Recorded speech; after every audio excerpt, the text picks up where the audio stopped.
Inside an empty store, Carol is trying to consume any medicine or energy drink she can find in order to try to keep her body awake while dangerous forces keep banging on a door, trying to reach her.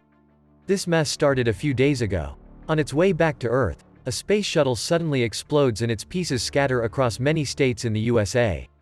Soon all media outlets are covering the news, saying it's a sign of alien invasion. Most people become terrified and hesitate to touch the debris, but there are still lots of opportunists that sell what they can salvage on eBay. Tucker, head of the Center for Disease Control, arrives at one of the crash sites for inspection and learns that a piece of debris is laced with a mysterious organism that has the ability to withstand enormous levels of radiation. The organism can also multiply at a rapid rate, implying that it is from another planet. On his way out, Tucker accidentally touches a small piece of debris and receives a cut on his finger, but he doesn't think much of it and leaves. Later that evening, Tucker goes home, only to find his dog growling at him before ignoring him for no reason. When he goes to bed, Tucker's body starts sweating profusely and experiences an intense cellular condensation on the face, as if something has taken over him. Meanwhile, Tucker's ex-wife Carol hears her son Oliver screaming because of a nightmare. She immediately rushes to his room to wake him up and stays with him to comfort him for the rest of the night. The next morning, Carol gets a call from Tucker asking to see his son, which is not normal for him. Carol says no and hangs up. Afterward, Carol drops Oliver at school and goes to her office, where she works as a psychiatrist. On her way there, she runs into her best friend Ben, who offers to give her a ride.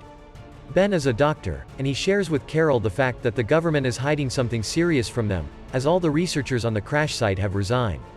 Carol is in no mood for politics and complains about Tucker instead, commenting on how he has been acting very strange lately and how he suddenly wants to see their son after being away for 4 years. As soon as she makes it to her office, Carol sees her first patient Wendy, who shares that her husband has been acting very weird lately. A few days ago, he came to their home and the dog, who usually is a good boy, started growling at him for no reason, and her husband just killed the poor creature without showing any emotion. Carol immediately realizes that something is wrong, but for now, she just prescribes a new medicine for Wendy. In the evening, Carol and her neighbor take their children out for trick-or-treating. When they approach certain house, the family dog starts barking like crazy, and the owner swears it's a good pet the rest of the time. The group tries to leave, but suddenly the dog lunges toward one of the boys and tackles him to the ground. The boy doesn't seem bothered though, in fact he squeezes the dog's mouth with his bare hands until the owner comes to take the dog away. It's revealed the boy is wounded, but he still keeps a poker face. Afterward the group goes to Carol's home and while the boys share the candy, the neighbor shares that her son has been acting very strange the last few days, almost as if he has lost his emotions. Suddenly, Oliver starts screaming from another room, and when Carol rushes to him, she finds a strange piece of flesh coming out of his hand that he got from the candy. The next morning, Carol sees a terrified woman running through the streets but ignores her. She takes the strange flesh to Ben, who shares it with his scientist friend Steven. He promises to take a look, but the testing will take a while. Meanwhile, a mysterious virus has started to spread through the country causing lots of death every day, but nobody knows the cause. Soon an emergency meeting is held in the capital and Tucker explains that the new virus is spreading at an unprecedented rate, so if they don't do anything about it, the country will go into recession. When some researchers ask about a possible solution, Tucker says that the only way to stop the spread is by conducting an inoculation program. Meanwhile, many infected waiters throw up right into the tea that they are going to serve to the guests. After leaving the hospital, Carol notices a homeless guy having a seizure on the streets, but unlike the terrified woman he's being helped. When she makes it to her office, Carol is shocked to find Wendy's husband there, and he refuses to leave until he sees his wife. He also never shows any emotion as he speaks.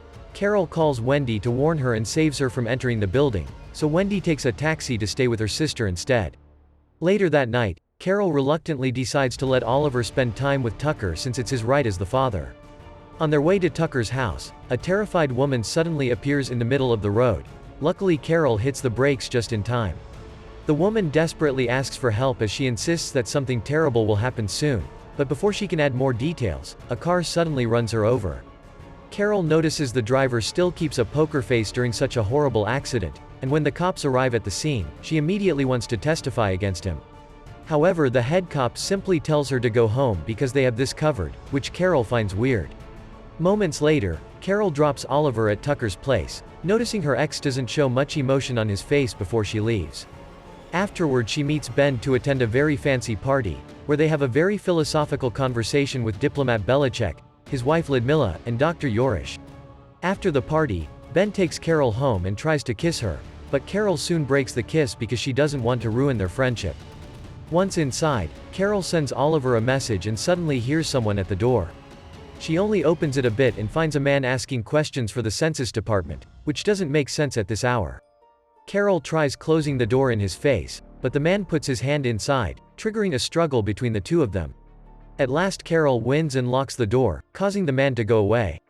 Meanwhile Oliver gets to play with his friend Gene, who says his father is behaving weirdly, and Oliver thinks the same about his own. When he goes home, Oliver finds Tucker making a special drink for him. The next morning, Carol notices lots of people on the streets have blank stares on their faces, almost as if their soul has been taken away. When she reaches her office, she is shocked to learn that all her clients have cancelled their appointments for the day. Carol tries to call Wendy but her husband picks up, saying that everything is fine. This makes Carol think about all the things she's been seeing and realizes the virus is controlling people. When she begins Googling some information on it, she's suddenly startled by her secretary, who offers some tea. Before she can drink it, Carol gets a call from Ben, who informs her that the test results of the strange skin patch are ready. Carol immediately goes to the lab, where Stephen explains that the skin sample is made up of several molecular spores that take over the human brain during sleep and alter the genetic code, rendering a person unstable. This means that in order to prevent the deadly infection, they are forbidden from sleeping until they find a cure. At that moment, Ludmilla calls Ben to tell him that Yorish has been acting strangely. This causes the trio to immediately rush to his house, and Carol notices the long lines on the streets where people are waiting to get vaccinated against the new virus. When they make it to Yorish's, they find him in bed with his body going through a grotesque transformation. Carol tries taking a picture of him but suddenly the monster-like man wakes up and attacks her. Ben quickly pushes Yorish away, causing him to drag his body away before vomiting a weird liquid and dying. Afterward Carol is too worried about her son possibly being exposed to this mess and rushes to Tucker's house to pick up Oliver. When she arrives, she finds Tucker in a meeting with his associates and immediately asks about her son. Tucker says that Oliver is playing at Gene's, but Carol doesn't believe him and starts looking for Oliver around the house. At that moment, the men from the meeting surround Carol, who gets scared and tries to run, but Tucker quickly tackles her to the ground and infects her with his saliva. Fortunately Carol manages to push him away and runs through the back door to escape. She tries asking the neighbors for help, but they're infected as well. Then she gets to her car, only to find the road blocked on every side and she ends up crashing. When she gets out of her car, she is chased by a group of infected people, so she reaches the main avenue and tries to ask for help. Everyone ignores her, so she decides to enter a subway station. Carol gets on the train and finds it full of passengers with the same vague expressions. At that moment her phone rings and she sees a message from Oliver, who asks her to save him because Tucker has hidden him somewhere. This puts Carol on the edge of a breakdown, and one of the passengers reveals he isn't infected. Everyone there is acting emotionless so the infected people will ignore them, and he advises her to do the same. Suddenly, a group of infected people enters the wagon, so Carol and the other sane passengers run to the end of the train and close the door. The infected ones press the emergency button to make the train stop before breaking down the door to start infecting the passengers, so Carol opens the back door and jumps off the wagon, escaping by running through the tunnel until she reaches the locker room of a station. There she finds a guard's gun, and when said guard approaches her, she gets too scared and shoots him by accident. Terrified, Carol drops the gun and crosses the station, keeping a poker face to pretend to be infected. When she makes it back to the street, she watches some cops catching the uninfected citizens to force them to take the vaccine, which is actually Tucker's trick to pass the virus to everyone. At that moment an uninfected cop notices the sweat on Carol's face and tells her to go away quickly because the sweat will give her away. Carol starts walking away and bumps into her neighbor, who offers the shot to her. Luckily Carol's acting convinces her that she's already gotten the vaccine. Afterward Carol goes to Tucker's house, only to find it empty. She leaves a message for Oliver before going out again, and she finds a bunch of people watching a couple end things for themselves. Carol makes sure not to react and keeps going until she reaches the Belichick mansion, where Ben and Stephen are still conducting some tests. After a bit of discussion, Ben decides to help Carol find her son while Stephen and his assistant prepare to travel to Fort Detrick in Maryland to find a cure for the virus. They also decide to stay awake, fearing that they might have been infected if they fall asleep. At that moment Belichick comes back and Ludmilla receives him with a hug, But Belichick is infected and worried about potential intruders, so he lets a bunch of guards get inside. Luckily Carol and the others see this on the security cameras and escape through the back door. When they reach the streets, they notice Wendy being forcefully taken away by infected cops. She tries fighting against them, yelling that she slept yet she was still okay, but the cops knock her out anyway. After the group splits, Carol and Ben chat about Wendy's words and deduce that Wendy has somehow developed an immunity to the virus.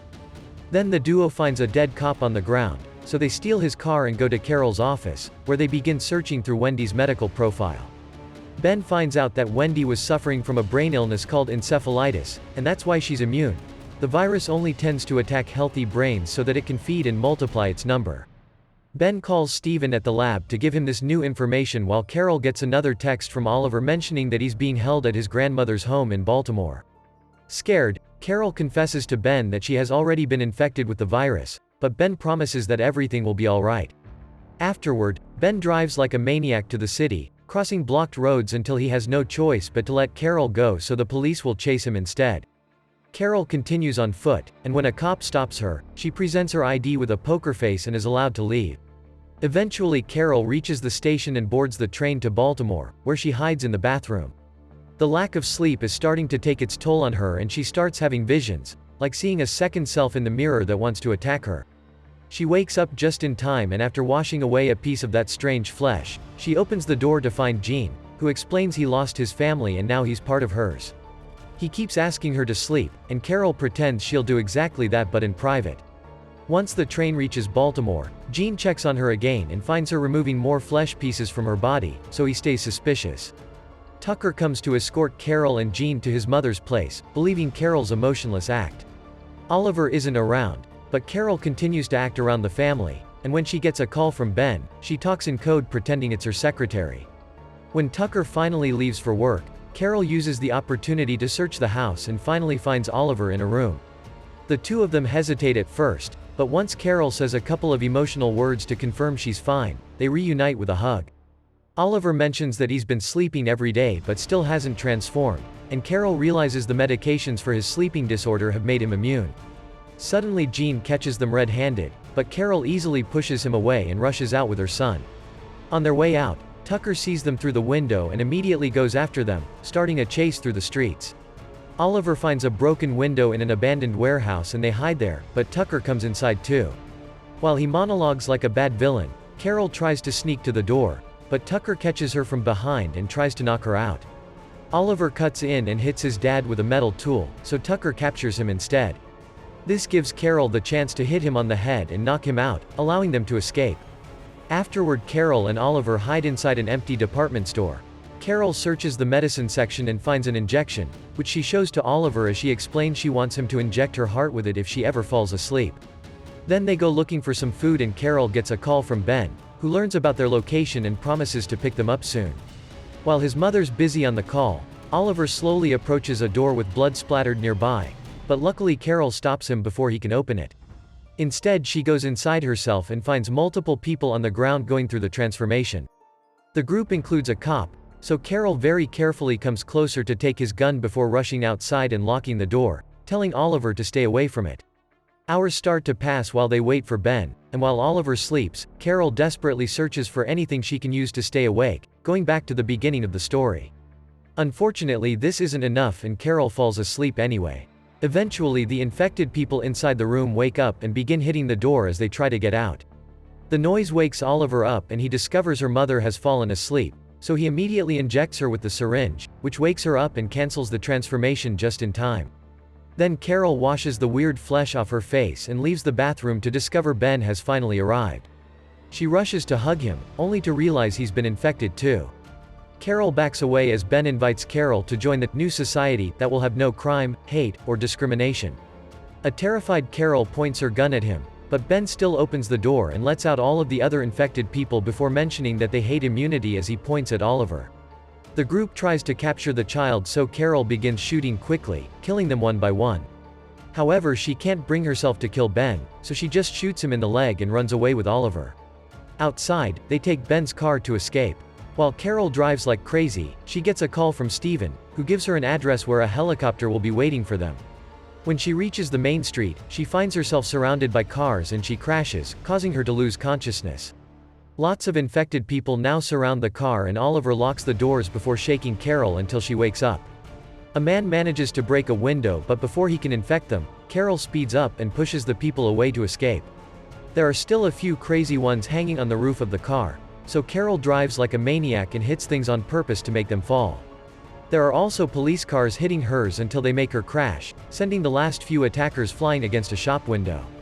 Luckily the car is fine and Carol keeps driving while getting directions from Steven through the phone. An affected man throws a Molotov bomb at her car, but Carol still drives with the vehicle on fire, not stopping until they make it to the parking lot of the right building. The car crashes against a pillar, so Carol and Oliver go out and run to the elevator, where they're almost reached by the enemy. They hit them and push them away, allowing for the doors to close. The duo finally makes it to the roof, where Steven and his army buddies rescue them in a helicopter. Sometime later, scientists outside the USA have finally created a vaccine, and thanks to it the alien virus has been eradicated from the entire world, allowing life to be normal again. As the main scientist behind the vaccine, Steven explains to the press that the vaccinated people will have no memories of the earlier events. Meanwhile, Carol has adopted Jean and she is now in a relationship with Ben. While the boys leave for school, Ben reads the newspaper and comments on the violent crimes committed by people, which leaves Carol thinking about the aliens' offer of peace. If you liked this video, you will also like the video appearing on screen. Click on it to watch. We upload new movie daily. Make sure to subscribe, so you don't miss any video. Consider sharing it with your friends. Show that you care about them. Thank you for watching.